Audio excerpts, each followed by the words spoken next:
여러분 안녕하십니까? 얼마 전에도 방송을 해드렸습니다만 또한 신지어 전 국회의원이 강조한 부분이지만 이번에 전과사범 이재명이가 부산 가덕도에서 피습을 당한 이후에 부산대 병원에서 수술을 받고 또한 완치가 된 이후에 부산대 병원 선생님들과 부산 시민들에게 감사드립니다 라고 했다라면 그야말로 총선, 이 국민의힘이 아니라 민주당에게 엄청난 큰 기회가 될 것이라며 하늘이 준 이 기회를 이재명이가 차버린 꼴이 돼버렸다라고 신지어 전 의원이 강조했지요. 자, 지금 현재 수상한 이재명 피습, 더 수상한 이재명과 민주당, 서울대 병원의 거짓말과 충격적인 경찰 발표, 매일신문이 박살을 냈습니다.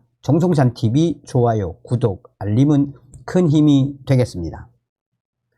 수상한 이재명 피습, 더 수상한 이재명의 민주당, 서울대 병원의 거짓말과 충격적인 경찰 발표. 무슨 르포 같지 않습니까?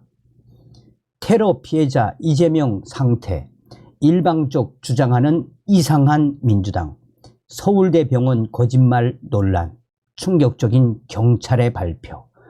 아수라는 일반적으로 신들과 세상의 지배권을 놓고 다투는 악신과 괴물을 가리키는 말입니다. 불교에서 말하는 아수라도는 육도의 하나로서 인간과 축생의 중간에 위치한 세계입니다. 이것은 늘 싸움만을 일삼는 아수라들의 세계입니다. 대한민국이 그야말로 아수라장입니다. 안타깝게도 그 중심에 더불어민주당 이재명 대표가 있고 이재명의 민주당이 있습니다. 새해 벽두인 2일 괴한의 피습을 받은 이재명 대표는 서울대 병원에서 응급 수술을 받고 중환자실로 옮겨졌다가 3일 일반 병실에 입원했습니다. 급박한 위기는 넘겼다는 뜻으로 해석됩니다. 참으로 다행스러운 일입니다. 그동안 이재명 대표 관련 인물 5명이 유명을 달리했습니다.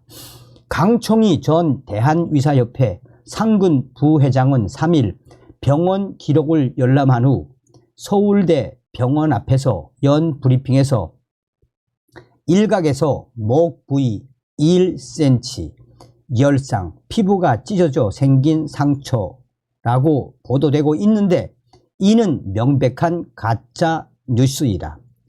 내경 정맥에 9mm 이상의 깊은 상처, 즉 자상이 확인됐다. 수술장에서 정확히 측정한 것도 1.4cm가 나오고 육안으로 봤을 때 2cm 창상, 칼, 창 등에 의한 상처 내지는 자상, 날카로운 물체에 찔려서 생긴 상처로 보는 게 맞다라고 했습니다.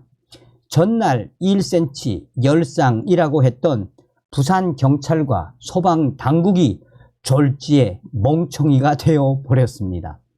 또 애초 알려진 바와 달리 경정맥 출혈뿐만 아니라 관통된 근육층에 분포하는 경동맥의 작은 혈관에서도 다수의 활동성 출혈이 관찰돼 헤모클립이라는 도구로 지혈했다고 설명했습니다.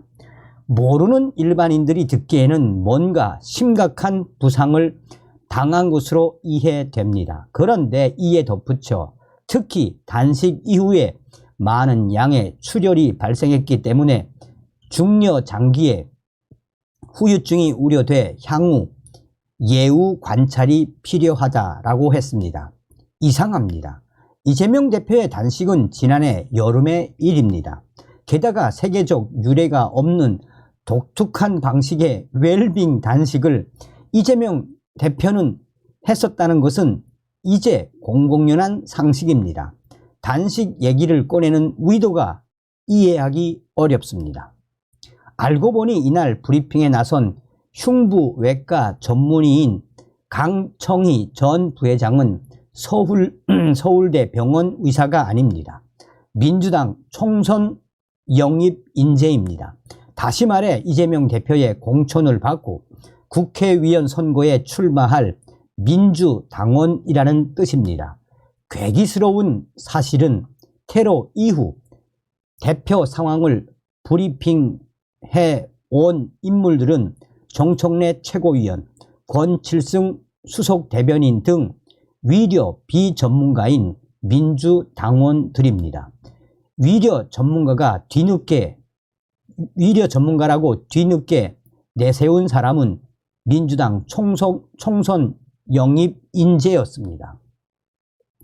2006년 당시 야당 대표였던 박근혜 전 대통령과 2015년 마크 리포트 주한 미국 대사가 흉기 피습을 당했을 때는 세브란스 병원의 병원장이 직접 수술 경과 등을 브리핑했습니다. 이것이 상식이고 국민을 존중하는 마땅한 태도입니다. 민주당 측은 언론에 서울대 병원에서 브리핑하지 않은 이유를 모르겠다라며 위려법 규정 등을 언급했습니다. 세상에 병원이 환자의 상태를 브리핑하지 못하게 하는 법은 없습니다. 아마 개인정보보호 규정을 이야기하는 것으로 해석됩니다. 이재명 대표나 가족이 동의하면 얼마든지 서울대 병원이 직접 브리핑할 수 있습니다. 민주당의 수상하고 이상한 브리핑은 국민을 무시하고 있는지 아니면 국민을 속이려고 하고 있는 것은 아닌가 하는 비판과 위협을 스스로 만들어내는 모양새가 돼버렸습니다. 사실 서울대 병원 측은 이재명 대표가 수술을 받고 있던 2일 오후 5시 10분 언론 브리핑을 예고한 뒤 갑자기 1시간 40여 분 만에 취소했습니다. 대체 그동안 무슨 일이 있었는지 국민들은 알 권리가 있습니다. 서울대 병원 관계자는 당초 수술 경과에 대해 소상히 알려드리고자 했으나 환자의 개인정보가 워낙 민감하다 보니 취소하기로 결정했다라고 했습니다. 비판과 의혹이 쏟아지면서 민주당 이재명 대표의 수술을 집도한 민승기 서울대 병원 의식혈관외과 교수가 4일 뒤늦은, 그래서 신뢰가 좀 훼손된 불충분한 브리핑을 했습니다. 민 교수는 목정맥 혈관 재건술은 난도 높은 수술로 성공을 장담하기 어렵다. 경험 많은 외과 의사의 수술이 꼭 필요한 상황이라 부산대 병원의 전원 요청을 받아들였다라고 했습니다. 마치 부산대 병원의 수술 역량이 부족해 부산대 병원이 직접 서울대 병원 측에 전원을 부탁한 것처럼 들립니다. 그러나 부산대 병원 측의 설명은 완전히 다릅니다. 부산대 병원 권역외상센터장 김영대 교수는 경정맥 같은 혈관 손상 치료는 부산대 병원 외과센터 위려진이 경험이 많고 전국 최고 수준이라면서 센터를 잘 아는 외부 인사들은 이재명 대표가 대체 왜 서울로 갔느냐라고 묻는다고 했습니다. 부산대 병원이 밝힌 진실은 이렇습니다. 김영대 권역외상센터장은 이재명 대표의 가족들이 수술을 서울대 병원에서 받겠다고 해서 결정했다. 헬기로 이동하기 위험할 정도로 위중하지는 않지만 그래도 당장 상처를 치료하는 응급수술은 필요하다고 판단했고 이재명 대표의 서울 이송이 최종 결정됐다라고 했습니다. 부산대 병원 측의 요청이 아니라 이재명 대표 측의 요구에 의해 서울대 병원 이송이 결정됐다는 뜻입니다. 부산대 병원 측 주장대로라면 서울대 병원은 이재명 대표를 비호하려다가 거짓말쟁이가 된 셈입니다. 그래서 더욱 수상하고 그래서 더욱 의심스럽습니다. 민주당은 그동안 왜 이상한 브리핑을 고집했을까요? 뭘 숨기려 했다는 의심을 하는 상식적 국민이 잘못된 것일까요? 아니면 그런 의심을 유발하는 이재명 대표와 민주당에 또 서울대 병원에 문제가 있다고 봐야 할지 한번 생각해 보시기 바랍니다. 상식 용납하지 않는 괴상한 일들, 정치 테러의 피해자이면서도 최대 수혜자가 된 이재명, 좋습니다.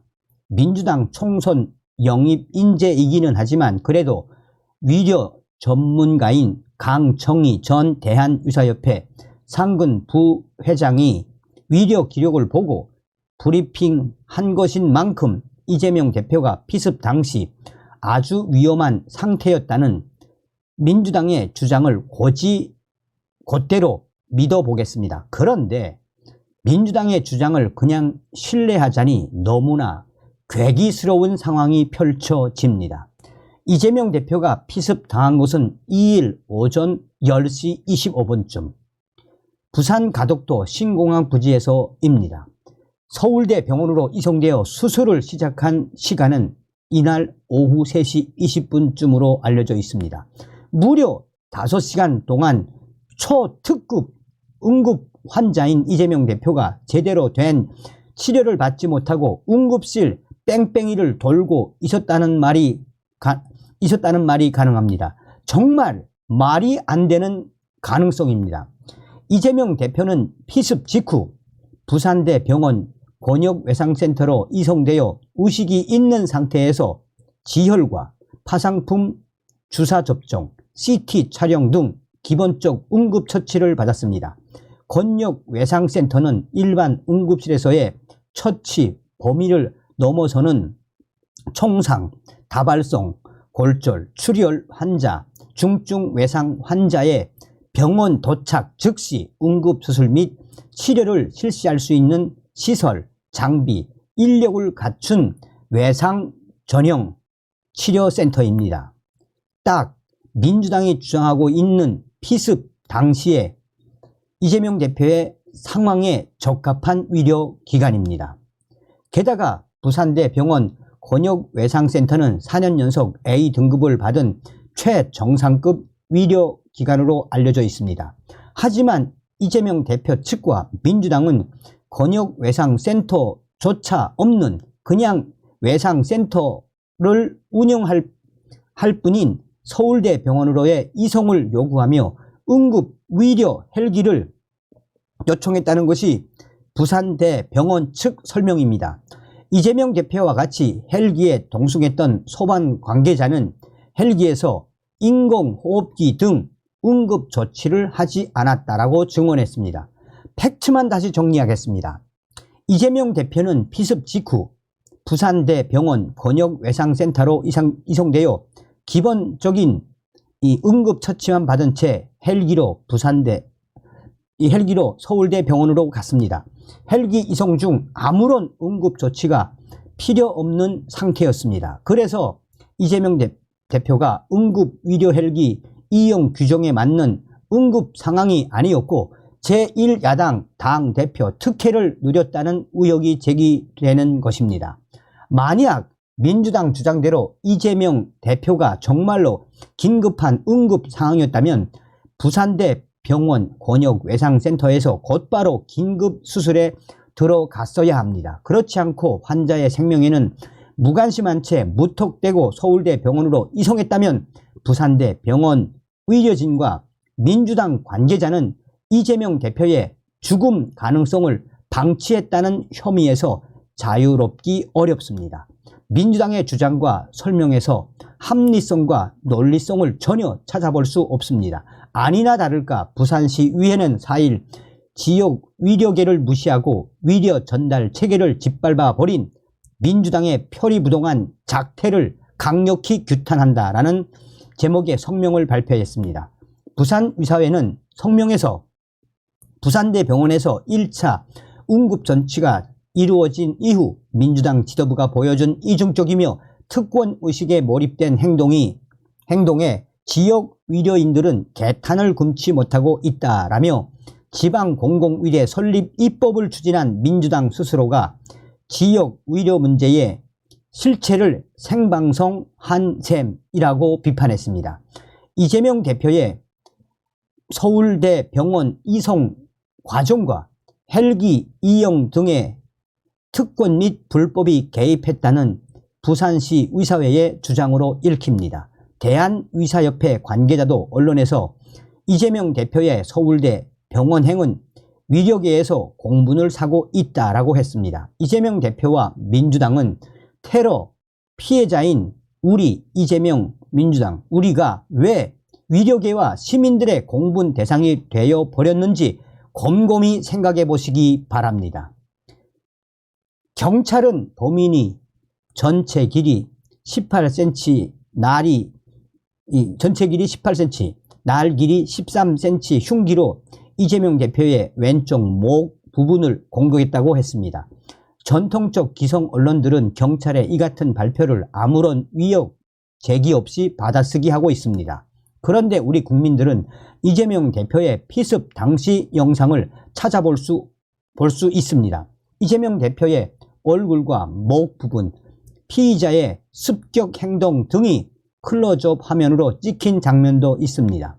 피습 당시 이재명 대표는 그 충격으로 머리가 크게 흔들리는 것을 볼 수 있습니다.